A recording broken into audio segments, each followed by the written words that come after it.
students, Assalamu alaikum. I hope you all are fine and safe. Dear students, today we will study a poem from class 8 English book, and the name of the poem is Porus and his elephant, written by Mary Dobson.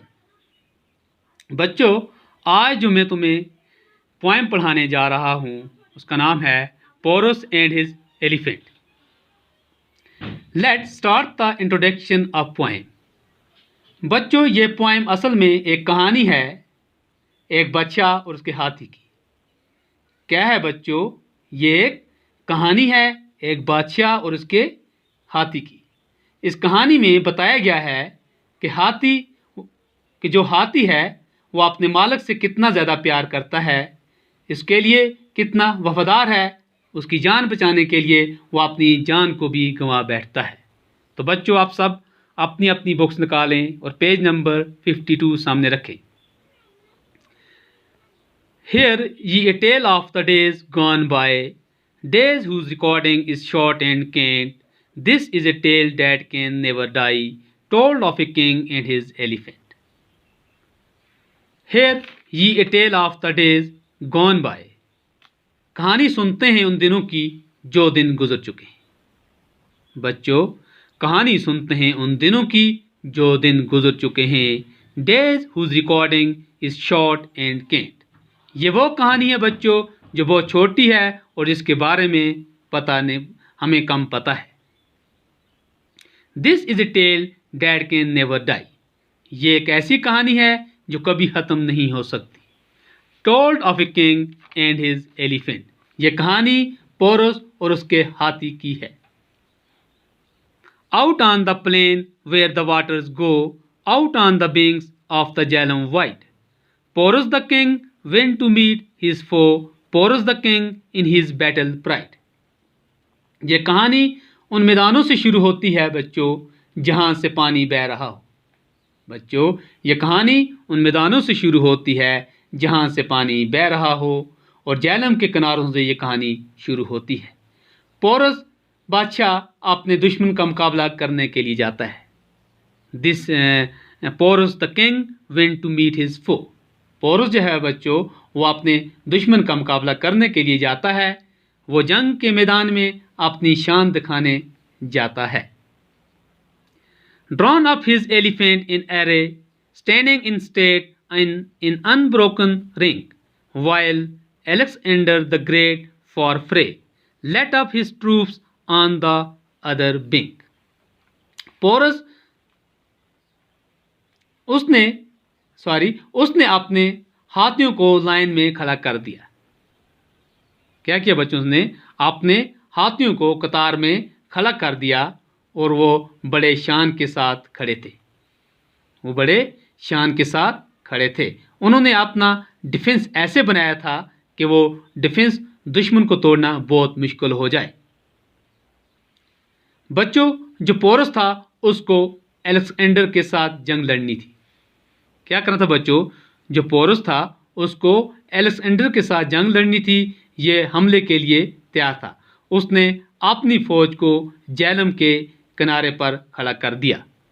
क्या किया बच्चों? उसने led up his troops on the other wing. उसने अपनी फौज को एक किनारे पर खड़ा कर दिया. यानी एक किनारे पर पोरस की फौज है और दूसरे किनारे पर अलेक्जेंडर की फौज खड़ी है. इन दोनों में जंग होने वाली थी. क्या होने वाली थी बच्चों? जंग शुरू होने वाली थी. Fires raged the fight, it was hard to tell what would betide, and they fought the more, till from his elephant sudden fell Porus the king, who was wounded sore. यह जो जंग थी बच्चों वो ज़्यादा बढ़ गई, यानी वो ज़्यादा तेज़ होगी और ये बताना मुश्किल था और ये बहुत ही मुश्किल था बताना कि आगे क्या होने वाला है. और वो ज़्यादा लड़ने लगे. तब तक लड़ते रहे कि जो पोरस था वो एलिफेंट से गिर गया और बहुत ज़्यादा ज़ख्मी हो गया. बच्चों, वो तब तक लड़ते रहे लड़ते रहे कि जो पोरस था वो एलिफेंट से नीचे गिर गया और बहुत ज़्यादा जख्मी हो गया। Then the elephant, faithful beast, for his defense play a gallant part, standing above him, lest ever the least harm should assail him from blow or dart. यह जो हाथी था उसने अपनी वफादारी का सबूत दिया।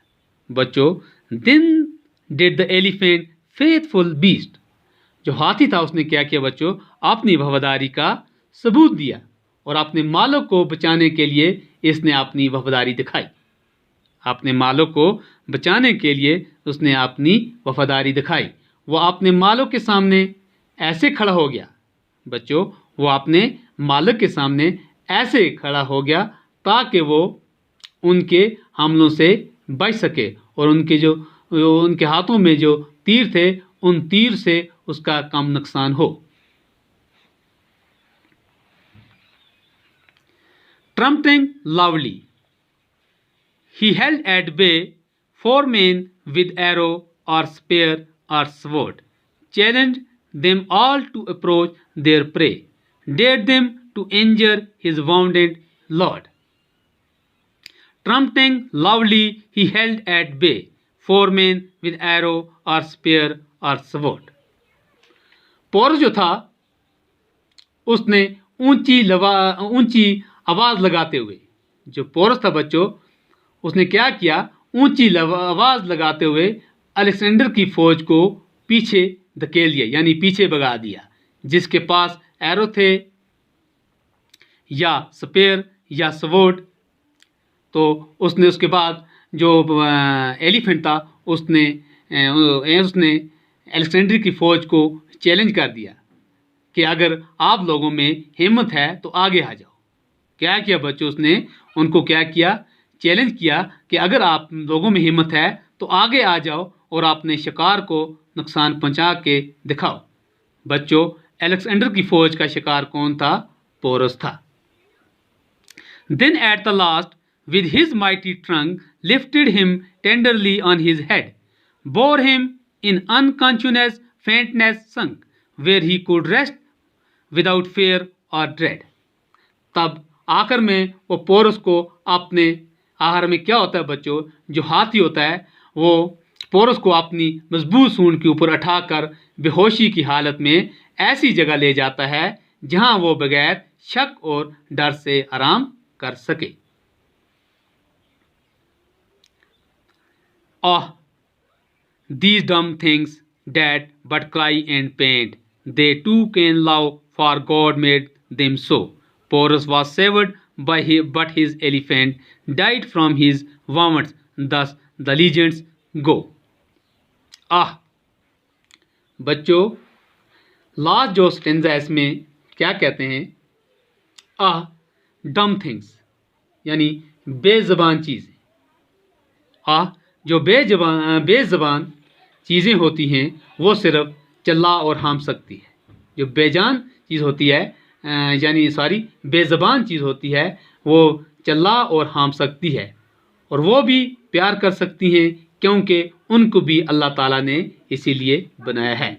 आखिर में क्या होता है बच्चों? जो पोरस था वो बच गया। क्या? जो पोरस था वो बच गया, लेकिन उसका वफादार हाथी नहीं बच सका। उसको ज़्यादा चोट आ गई थी, ज़्यादा ज़ख्मी हो गया था, वो आखिर में वो मर गया। और ये जो कहानी है बच्चों, ये ऐसी कहानी है जो चलती जा रही है। तो बच्चों, आज के लिए इतना ही काफ़ी है। मुझे उम्मीद है जो मैंने आपको पढ़ाया अच्छी तरह से समझ आई होगी। इंशाल्लाह नेक्स्ट क्लास में हम इसके क्वेश्चन करेंगे। Till that, stay home, stay safe.